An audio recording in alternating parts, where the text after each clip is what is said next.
E aí, pessoal, beleza? Aqui é o Bruno e agora nós vamos continuar a nossa aula sobre a produção de artigos científicos.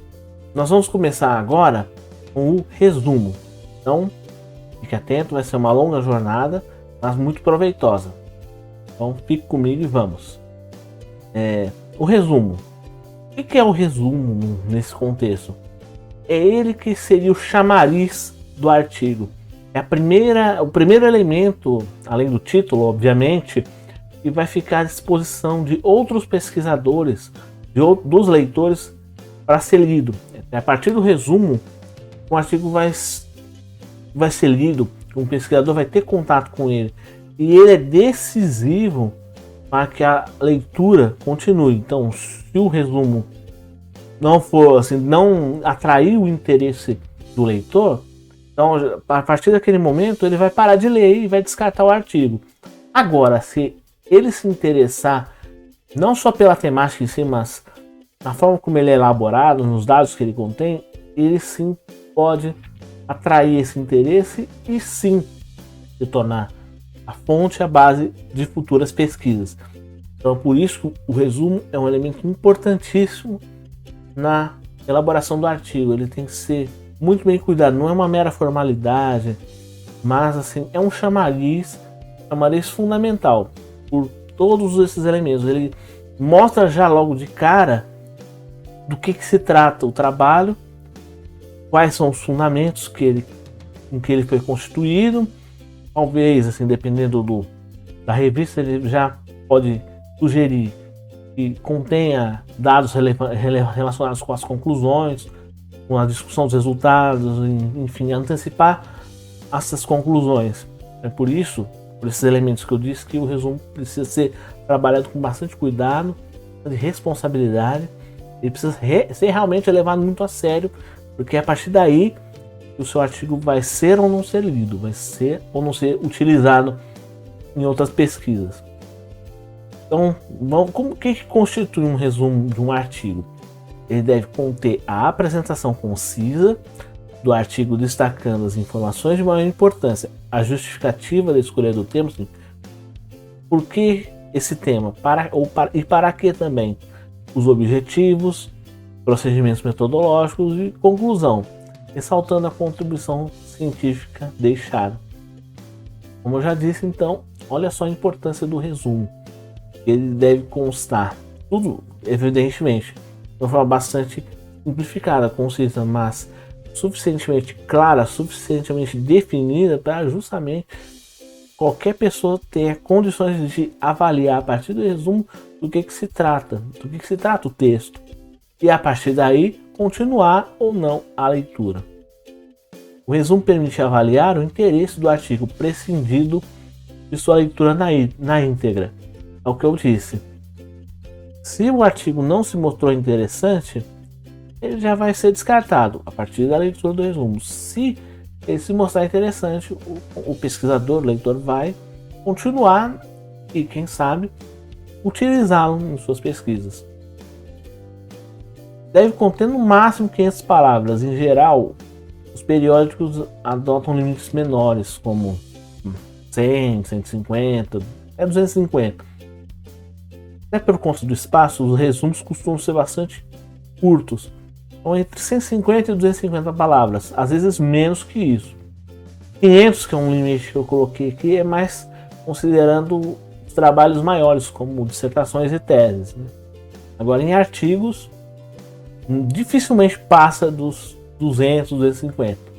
E até, como já disse, é 100 palavras. Em alguns artigos costumam colocar isso como o limite mínimo. E em parágrafo único, um blocão contínuo de texto, sem quebra, sem a formação de outros parágrafos. Palavra-chave. Esse é um outro elemento importante no artigo. Eu vou explicar, junto com o resumo. Ele deve conter entre 3 e 5 palavras, varia de acordo com o periódico, com a revista, mas dificilmente passa dessa média, entre 3 a 5. E que estejam preferencialmente, mas não unicamente ou exclusivamente, no título do artigo. Aqui eu vou entrar num tema talvez muito específico, mas pensando em termos de repercussão ou de facilidade de se encontrar o artigo, de facilitar com que esse texto ganhe relevância, ganhe mais facilidade para ser encontrado por outros pesquisadores. Por isso que é importante que essas palavras-chave sejam muito bem escolhidas. Por quê? Até falando pela minha experiência própria, é muito comum nessa fase, nesse momento, a gente querer inventar onda. Então, querer criar palavras-chave de impacto, que sejam bonitas. Eu já passei por essa fase e sei como é.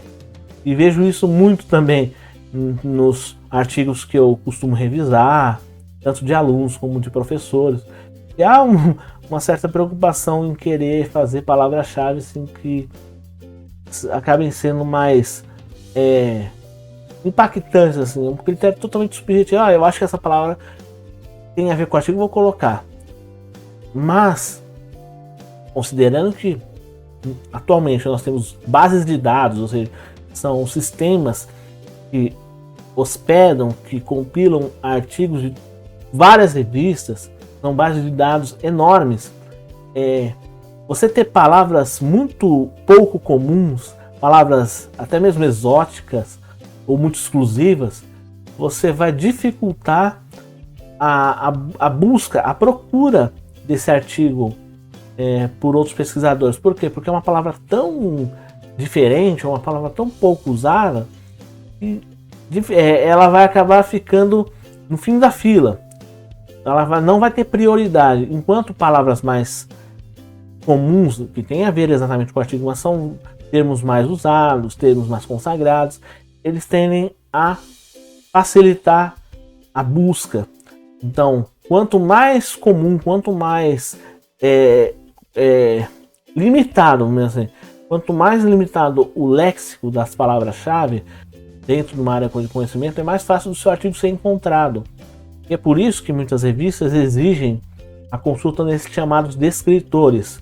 O que são esses descritores? Nada mais é que é um banco de palavras-chave que já são consagrados, que já são comuns de uma determinada área. Então, com isso, você filtra o uso dessas palavras-chave e aquelas que são realmente usadas, que elas são realmente conhecidas. Por quê? Porque quanto mais conhecidas são essas palavras-chave, mais facilmente o seu artigo vai ser encontrado nas bases de dados e a maior chance dele ser lido. Enquanto palavras muito exóticas, até no bom sentido, palavras que são muito diferentes, muito específicas, o contrário que acontece, vai dificultar o acesso a esses artigos por meio das pesquisas nas bases de dados. Então a minha recomendação é que você não procure ser original nisso. A menos, é claro, que você esteja realmente tratando de algo novo, de uma técnica, de um instrumento, enfim, de algo realmente novo e que você precise colocar como palavra-chave. Do contrário, o melhor mesmo é você utilizar aquele rol, aquele compêndio de palavras-chave já consagrados na área de conhecimento, como é o caso, por exemplo, dos descritores em ciências da saúde, que são utilizados por profissionais da medicina, da odontologia, da psicologia, etc. Então, nesse ponto, menos é mais. Quanto mais convencional você for, mais fácil o seu artigo será encontrado e, certamente, a chance dele ser lido e de ser utilizado é muito maior. Então, atentemos às palavras-chave, da mesma forma como atentemos para os resumos. Agora nós vamos para a parte, de fato, do texto. Podemos considerar o resumo e as palavras-chave como elementos pré-textuais, que vêm antes do artigo de fato. E agora nós vamos tratar, de fato, do miolo, do texto principal. O que é uma boa introdução? Assim? Não é apenas a parte inicial do artigo. Ela tem um propósito muito importante na composição do texto. Então, é na introdução que você tem que apresentar o tema do artigo, e esse tema ele tem que ser bem delimitado e bem claro, até mesmo para você direcionar suas pesquisas.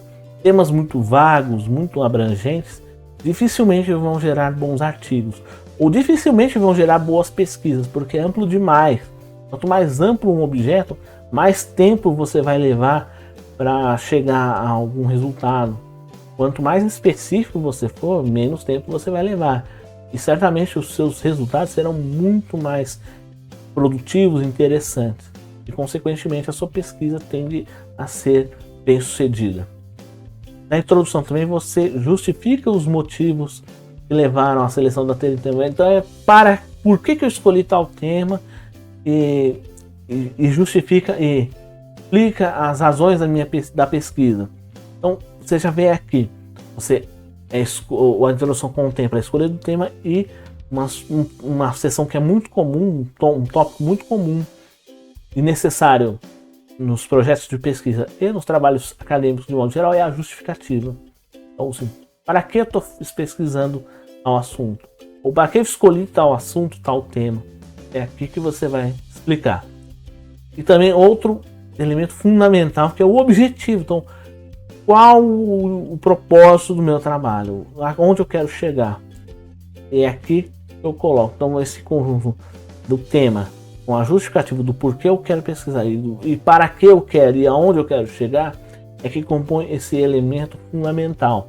É na introdução que eu deixo claro para o meu leitor todas essas informações. Tema, justificativa, objetivo, motivação e propósito. E também a meta que você quer estipular para o seu artigo. E outro, assim, a gente vai adicionar mais um quarto elemento que também é fundamental, é os caminhos que vão ser utilizados para chegar a essa meta, esse objetivo que é a hipótese, são suas perguntas de pesquisa assim, que você pretende responder ao longo do trabalho, e os métodos que vão ser empregados, que vão ser utilizados para chegar a essas respostas. Então, eu acrescento então, além ao tema, a justificativa, as razões para a pesquisa e ao objetivo, as metas, são as hipóteses, assim, as perguntas que se querem se ver respondidas, perguntas que eu quero responder e os meios que vão ser utilizados para chegar a essas respostas, que é a metodologia. Então, qual método que vai ser utilizado? Vão ser utilizados métodos experimentais, métodos analíticos, por exemplo, as pesquisas vão ser documentais, vão ser laboratoriais, vão envolver entrevista. Então, todos esses aspectos, assim, a introdução ainda de uma forma bem concisa, sucinta, porque isso vai ser desenvolvido posteriormente num tema específico, que é metodologia ou materiais e métodos. Mas é importante que já se fale na introdução qual é a perspectiva que vai reger esse trabalho, perspectivas teóricas e os métodos a serem utilizados, as técnicas, os instrumentos, enfim, aquilo que vai ajudar o pesquisador a conseguir as respostas que ele procura e que estão definidas, que vão responder às perguntas de pesquisa, às hipóteses. E também as contribuições que se espera com esse artigo. Ele pretende avançar na área, assim, trazer novos conhecimentos para a área, ele pretende responder questionamentos específicos, algo que até então não foi devidamente esclarecido e que com esse artigo, com esse trabalho, busca-se uma resposta ou caminhos para uma resposta. Enfim, é importante que você consiga colocar no seu trabalho qual a contribuição que você espera com o seu trabalho. Não é necessariamente um tema obrigatório, mas é importante essa contribuição, que ela não fique tácita, que ela fique clara, explícita. E assim, tudo isso ajuda a compor o seu norte, o plano de trabalho. Você tem um tema, você tem razões, você tem metas, você tem hipóteses, são aquelas perguntas que vão instigar o pesquisador e que ele quer ver respondido no seu trabalho. Você tem fundamentação teórica, você tem metodologia e você tem uma expectativa de contribuição esse trabalho pode apresentar. E você vai ter um quadro bastante preciso, bastante fundamentado, estruturado daquilo que você pretende buscar. E que esse quadro fique bem claro para quem vai ler, porque isso ajuda a tornar o seu trabalho mais sólido e, consequentemente, ele ser mais atrativo para pesquisadores mais exigentes. Estão à procura de um material com mais qualidade, um material mais maduro em termos de pesquisa, de desenvolvimento de pesquisa.